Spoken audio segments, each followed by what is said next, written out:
Yesiwini network yanga yadu magetsa dona uko. Vanenge valaita microwave ka wani vakati Efra mino zvinodonza magetsi pane plug yanga yadona uko yabva yadonedza wifi. Kana plug yanga yadona uko yadonedza wifi. Sana tuzombomira ti wifi iboostike. Right. Dedzai sure gogowa mimi uya upinde mwanangu pinde mu business rechikoro rakanaka ite shareholder kuchikoro. Yaimite ma shareholder kuchikoro kwaita business opportunity. Tarisa tapedzana kuti guys but towns wakuti kwai mumwe nemumwe hakuna notenga mashares akawanda kudarika mumwe zvokuti munhu anozoti chikoro ndindi kutonga because ini ndine mashares akawanda kwanza kuna izvozvo munhu nomunhu share rake munhu nomunhu zvichida kuti ma dividends anenge achingopeyiwa zvakainzana panda pafarira apo $5,000 zako kuti vafinishe roofing vaite ma toilets vagadzire dining chikoro chifa chatanga kufunctiona. Saka rigaitinzwe zvizhinji nezvechikoro zvakachida kuzofunzawo. Tegai vamwe guys, tegai vamwe vauye tinzwe.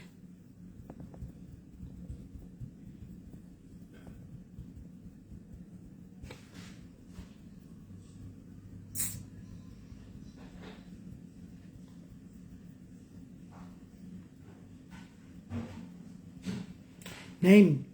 Ko baba vandapuwa mu inbox mangu ari kuikwa madokero baba vandianiko kune mukadzi usikana wauya akati kwai tikumbira kuti muite live na baba nenyaya baba vanonzi madokero kwai vari kungodla vachingopromisa vakadzi kurura pa social media pa vachidla mari vekuharare uko kune mudhiaries auya vedu ari kutoti live yababa ingaiitwe baba because vamene kuda akaona kupa ushamwari hwedu here post yababa ava kwai vanozania menu but mandavo mastava ari mumfonu vari kunzi kwai madokero kwai vari kuita basa rokudla vanhu ndiani ko baba kwai vane company inoyi kwai chi black chi ameno security black spider ameno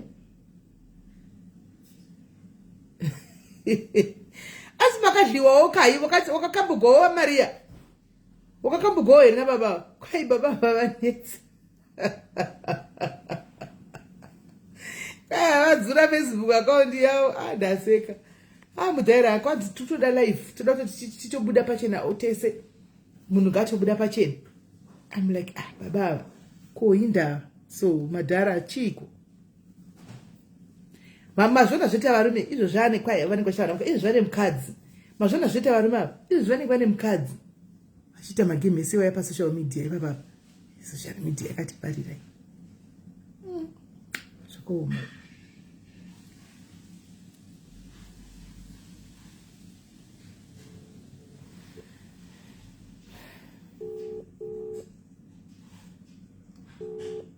Anoti wakambogoka gambi newe ndikati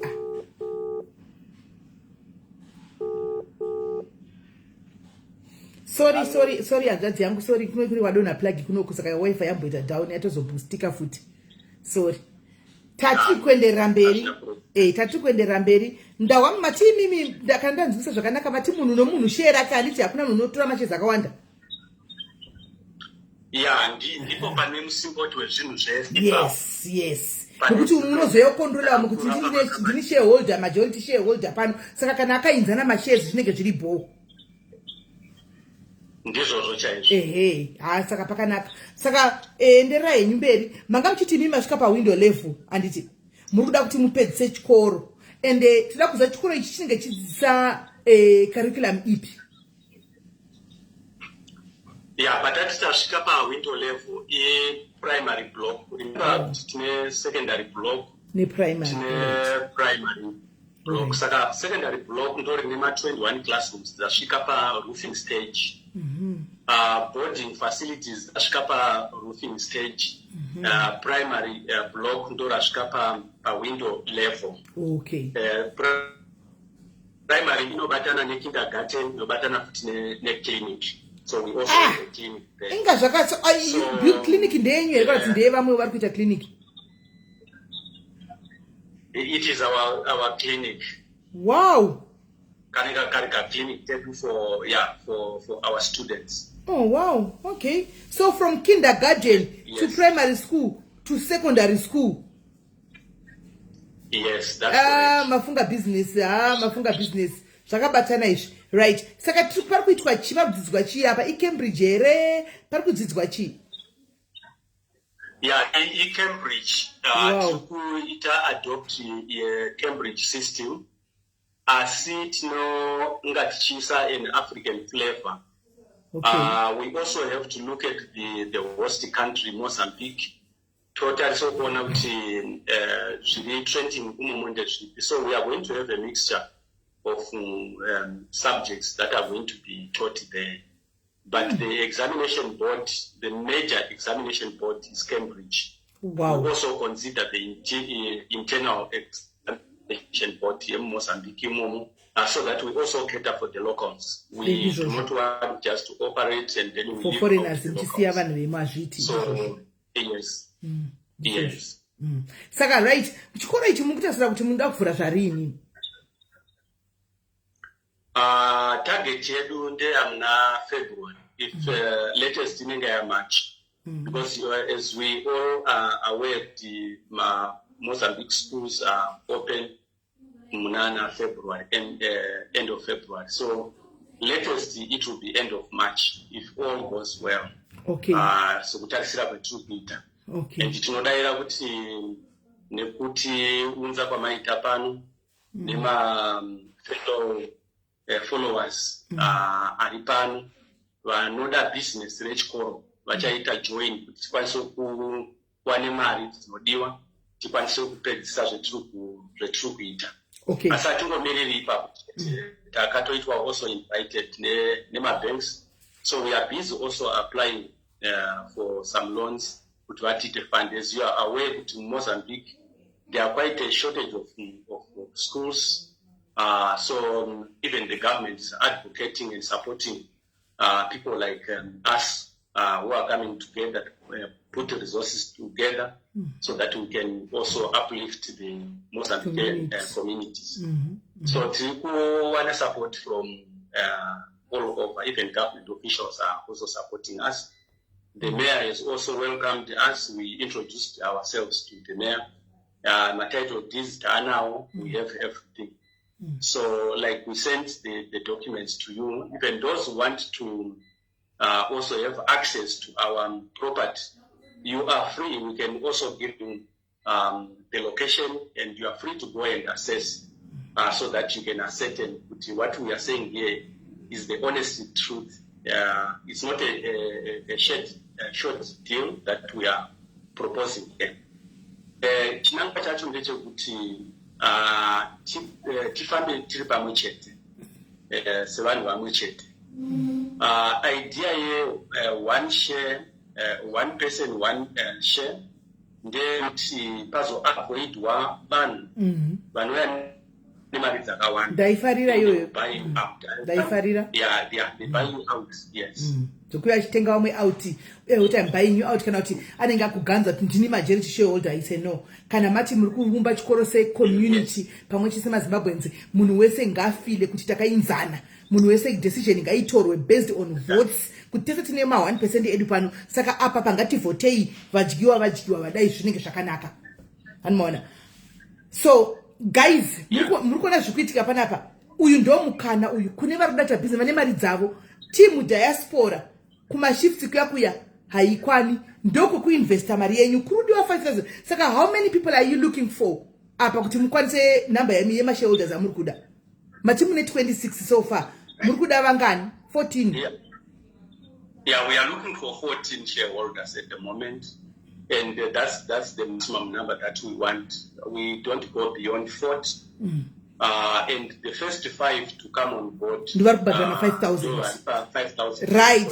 First 5 diaries to go and buy my shares. I have kunopinda kunita shareholder. Munobadra 5,000 chet. Manyozinda kumasure marine yakwira, and it's a once-off thing. It's a once-off thing. Moto sumza project yenyu.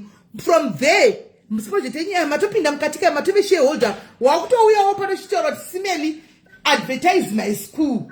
Unengwane authority ndechako kachikoro churi shareholder. It's part of you, the school. You are part of the school. Unengwa kugonotora ndine chikoro kuMozambique.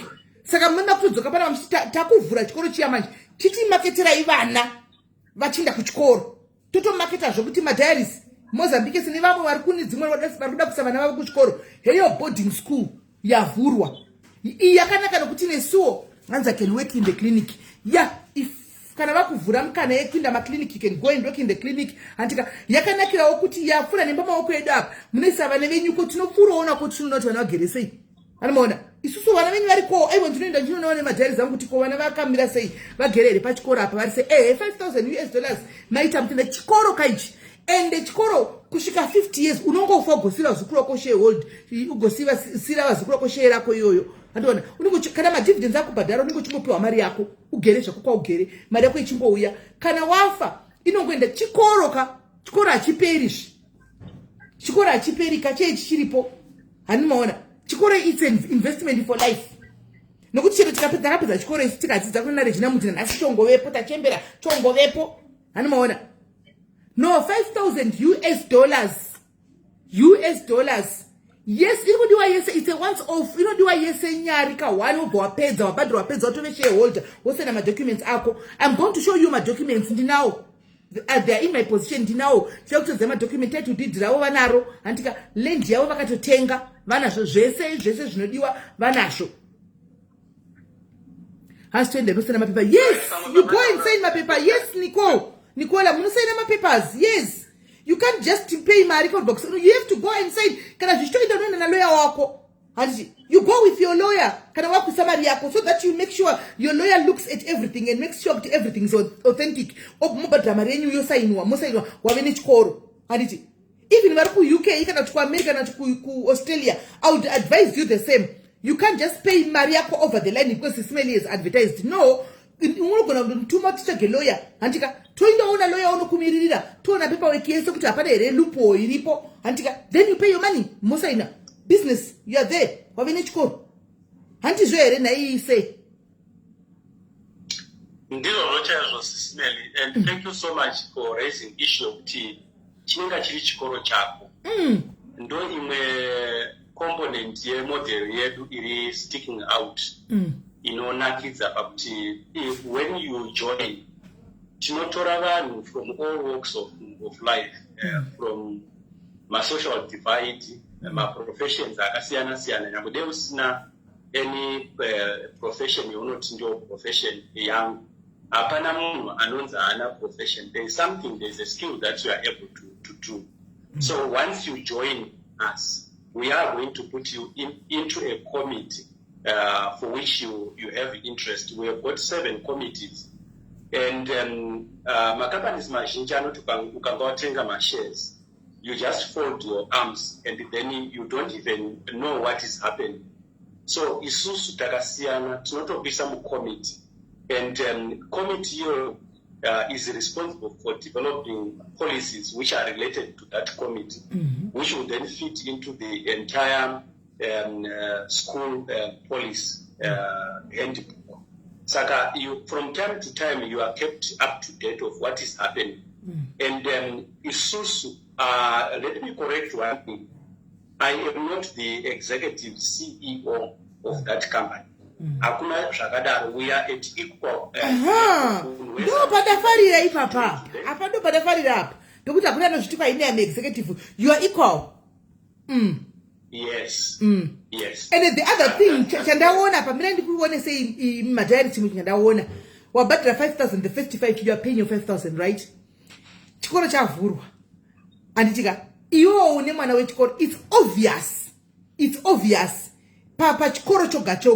Panotoitwa zvokuti vana vema-shareholders kana kuti vana vematicha pane zvinotoitwa zvokuti vanobvisa certain amount vazobvise full school fees here. Hamena kuti ava vachavo chakamira sei, but kuchikoro zvatoziva zvizhinji vamwe vanogona kutonzi vana vematicha kana kuti vana hameno like kuchikoro changu chanda chimbori muboard of directors muboard rechikoro taisingabhadhari maschool fees isu vanoida kuti taishandira chikoro ka vanoida vasabhadhara maschool fees. Saka ava handizozviti vanodiwo. Saka kana kuri kuti maybe kana wauya kuti vanoti vana vema-shareholders maybe kuchikoro maybe tinoti pafamily yega yega ya-shareholder mwana one abhadhari vamwe ndiwo vanobhadhara, unotoisa mwana wako kuchikoro ka one achabhadhari vamwe vobhadhara. Handiwaona kana kuri kuti vari kuya nekuti maybe certain percentage yaunenge uchibhadhara inenge iri pasi obvious, so it's an advantage as well to you unenge matanga kupinda apa pama-shareholdings what hapa.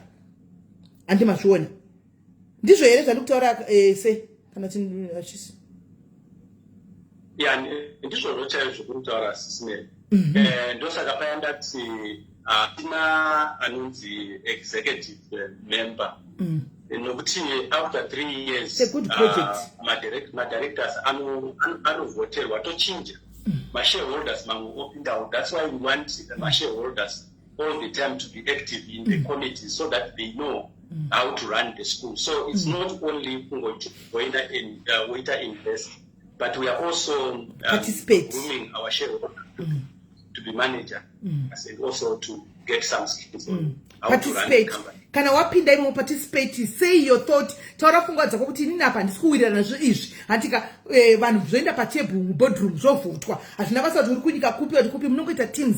Kuna na teams vava. Kunongoitwa ma meeting pana na Zoom. Anti muchita zvinhu zvenyu chikoro chichindira kumberi. Anomaona chatongoda asi vari kuda this is a very good investment and a very good greatest opportunity of all. Anomaona chikoro hachibhuruvari guys.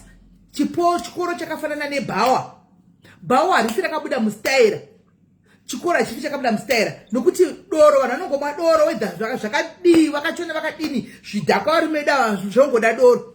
Then chikoro chirosvika ikudii mwana chingozvagwa unofanira kutopinda nemukova wechikoro unotoenda. Saka zvakango hameno tingati kudini. Saka please guys, iyi ndo mukana usho. Ndo mukana. Aya ndo mabusiness ekumanya nawo aya.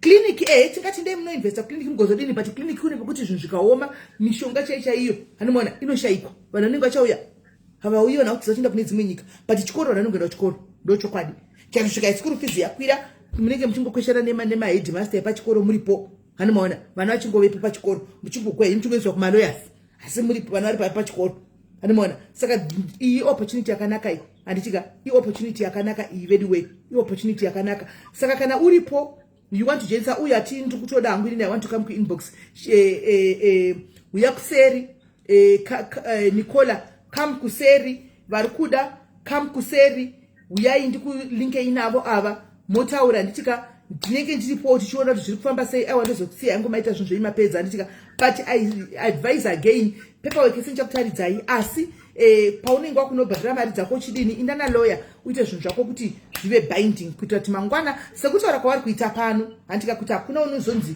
unozoti kwai ndini executive ndine mashezi akawanda newo unenge une sei unenge mune mashezi akafanana handitika Susan mahachi heyo project iyi mwana wamai vangu ndo imwe side hustle iyi side hustle chikoro it's a long term investment mari yako kana yatenga kuuya inouya zvokutodaro chako chaiko because chikoro chichadiwa vanhu vachapinda muchikoro vanhu vachapinda vachadini hanomaona saka musazoda kujoina kwokupedzisira zvakaitika kumastands kuya takauya kumastands pano semazimbabwens as usual mazona kuti vanhu vapiwa maoffer letter mastands abuda makutanga kumhanya kuti toda mastands but zvakatanga pano tichitaura pano mukati vanhu vakati moligwa mari mukuda ligwa mari vanhu musawe ligwa tikati heya ndo zvakaita maCOS achiuya vanhu maCOS kanzi neba kudatigwa mari kuinda pine maskam hakuna vakainda vave ne 2 years vakaenda ku UK vakaenda vanhu mazoona manje vanhu vakuinda vakawanda kuti COS yo zvino achabatiki COS rakuita 10,000 unorwa nepi iko zvino COS achabatiki asi zvakauya mukana wakatakaona uchitouya mukana ukatouya mukana vanhu vese vakatarisa ani muri kuona saka mukana uyu anyway chikoro ichi pindai 5,000 once off you are a shareholder takutotiwo une chikoro uyu ndi muzvina chikoro ane chikoro chake mune here maquestions anoda kubvunza before vasati vadonha zvavo sanda kuti nditadze paperwork mune here maquestions anoda kubvunza kana mine maquestions please feel free to ask in the comment section vaanze vasati vadonha feel free kubvunza mibvunzo yenyu nokuti 5,000 ukaramba wakaisungirira mumba wakaisa pasi pepilo uchaishandisa kuchaimbuya vamedza demo wosvubura 200 wotumira kumusha kodiwa ropa wokusvubura 300 ikutotambudzika kusvika yazongopera zvino unoinvesta zvako uzoti ndine business rangu randinaro at least ndakapinda munyingikiri yekuti ndirimo hanzi count me in as yes this is the business ndo mabusiness ekuenda at least unenge wakuti ndine chikoro changu chandinacho unenge uri shareholder and hakuna kuti mukuru hakuna kuti mudiki hanzi makainzana munhu wese mashezi akainzana kuna noyatonga mumotini ndikutonga chikoro ndechenyu mese ende hakuna anonzi ndonyarara unotoinvolviwa mune zvinenge zvichiitwa wopose yakumuona kuti apa tadai chikoro chiri kutanga kubva kufoundation phase chine preschool chine primary school chine secondary school high school boarding school choita clinic yechikoro choita tuckshop yechikoro anamukona hanzi is dividend guaranteed and how often do they pay obvious kana wabhadha wesamari anti kana uri shareholder ma-dividends obvious unopiwa Josephine pane paungaisa mari yako vaungogara usingapi ma-dividends hakuna zvinhu zvakadaro ma-dividends unopiwa but it's just that kuti pachikoro manje since muchavaka chikoro papedza kuvaka chikoro muchatsvaga vana vechikoro right tokumaketera vana vechikoro vanoisa vana vavo antika chikoro chozotanga kuzara manje chakurana manje mochitenga kuona mari dzenyu hatisi chekuti uchijoina ubva wakava kuti mwedzi unoya chindipai mari yaya muchiri kutombotanga kusumudza chikoro chenyu muri kuvaka chikoro chenyu mosvika pachiri motanga kubuilda kuti vana vapinde pachikoro muti chikoro chedu chazara kuti vanhu vakavatsvaga nzvimbo moti aiwa takazara hatina nzvimbo then you start seeing maprojects andi munenge muchitamega pachikoro you start seeing obviously kana iri boarding school yemazimbabwe yakangwara miriwo muchavana chaita maproject pachikoro padana chaita maprojects kuti musatengawo zvimwe zvinhu izvi andowana kwena rejina munhu chako chako nguruve chaiko poko taitonokwesha isu nemusika wachitainokwesha nguruve idzi kana dzapinda madhaka ndo yanga iri punishment andoona tatingatengi mikaka chai mombe dzechikoro ndo dzakangokaniwa tichingodla yes 5,000 US dollars saka I would like to believe kuti mazimba ava vakangwara mamboya neidea yakadai vakangwara kutoti maprojects vachatongoita vachatengawo zvimwe but zvimwe maproject anoitwa pachikoro vanototsvaga vanhu vavo vanoitawo malabor ekuya vachigadzira matomatoes vachirima maonyeni vachirima mudii zvese uchibage vachidi kuti zviite beans vanoda kuti zviite izi project dzeuku vana vadye uku things like that anomaona saka first 5,000 ndio inenge ichidiwa handika vamwe vekumasure ava amene kuti mari yacho izokwira kusvika pamari animaona pana nemubvunzo here bvunzai tione pana nemubvunzo here zvozvo kuti anzi mwana wangu nzvimbo ashawa nzvimbo nokuti mapepa azodi unongoisa mwana wakoko uri pana apa tigokuwa chitikwanzi mwana wangu ari kushawa nzvimbo nonyaya yemapepa chikoro ichi unongoisa mwana wako boarding school mwana unogara kuboarding school kumazimba kuri safe uko kwanenge ari holiday kasvikotengera mwana wako tiketi ouya kwauri kuSouth Africa kana kuZimbabwe zviri kwauri andimaona zviri kwauri tashawa nzvimbo amushawa nzvimbo zvitori nani kuti ndisavana kuchikoro zvemazimba izvi pane kuti vana vadzidze muno muchikoro zvemuSouth Africa izvi zvokuti ibhingirishi yoga yoga muzvizirai bhingirishi yoga yoga kuti chidhiragi rinopinda mapanga anopinda zvefuti dzinopinda kuchikoro muno muSA maticha ekuchikoro anotedza kukondola vana saka ukaendesawo vana kuchikoro chemazimba kuri strict even behavior wise yemwana vanoongorora chikoro zvemazimba zviri strict hatingafanira chikoro zvemazimba nechikoro zvemuno zvakadhakwa izvi chokwadi chakanaka tiri kuirovamba tikaviga mpinyi muno muvazhinji vana venyanto rine unhu because anda kuzvikoro zvemazimba kumaprivate zvemazimba izvi muindise muchikoro chemuno chamunaka akapfeka chiheti chisipoti chakaiswa pasaidi kudai akabata cigarette kudai akapfeka chibhurugwa don't touch my shoe ungamudii ndo zvemuno saka ngatisei kuvana kuzvikoro zvemazimba kodiwa vana vangani aiwa kuchikoro nisa vana vaunoda matwin chikoro sachavhurwa right now we are looking for shareholders chikoro chavhurwa next year if all goes well end of February kana kuti muna March that's when you can start sending vana venyu ikoko for now tikumbotsvaga ma-shareholders vari kuda kuita part of the school kuti vaite kuti chikoro chisumuke aiwa chiri kuvakirwa kunonzi kunonzi kuchi kumanika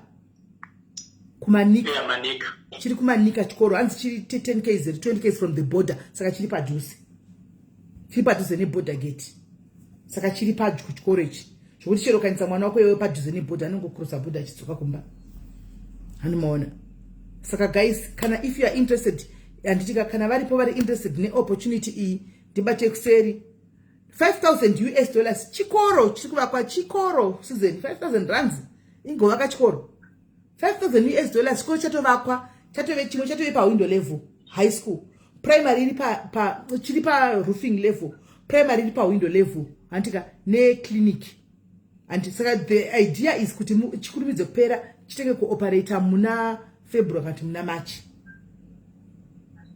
animaona chikoro we're talking of a boarding school pane kutangira kubva kupreschool kusvika kuhigh school saka muri kuona titutora chikoro chihombe panapa chine clinic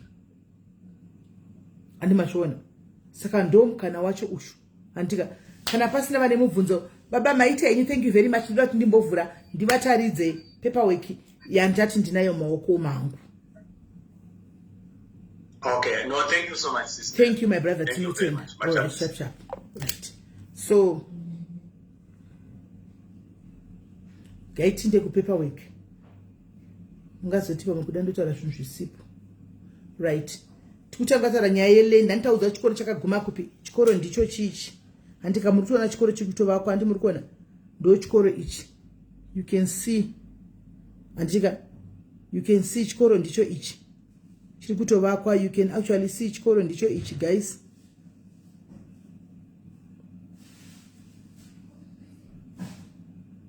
Muri kuona.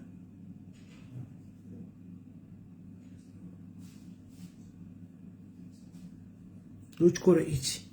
Anditika then toenda ku paperwork.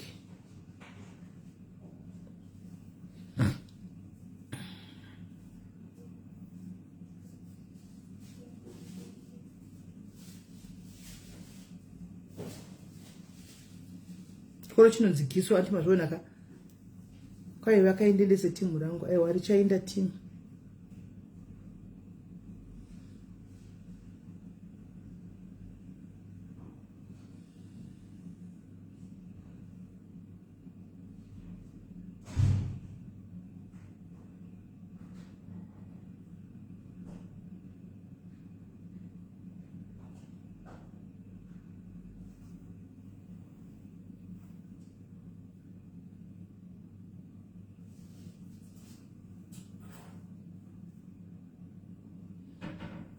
Apana na bichi.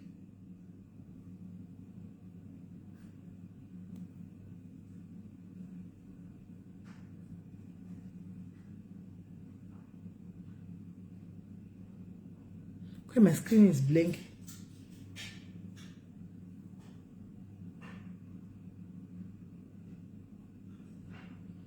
Ngurukundwana. Ndutara kunoko. Muri kuona screen iri green saka network.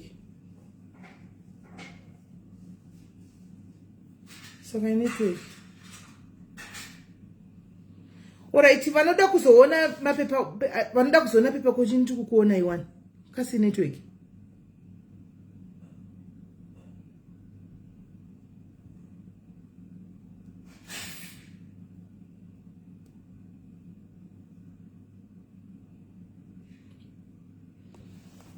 Alright, vari kuda kuzondiona. Alright, vari kuda kuzoona paperwork ndokusenderai moya ku WhatsApp.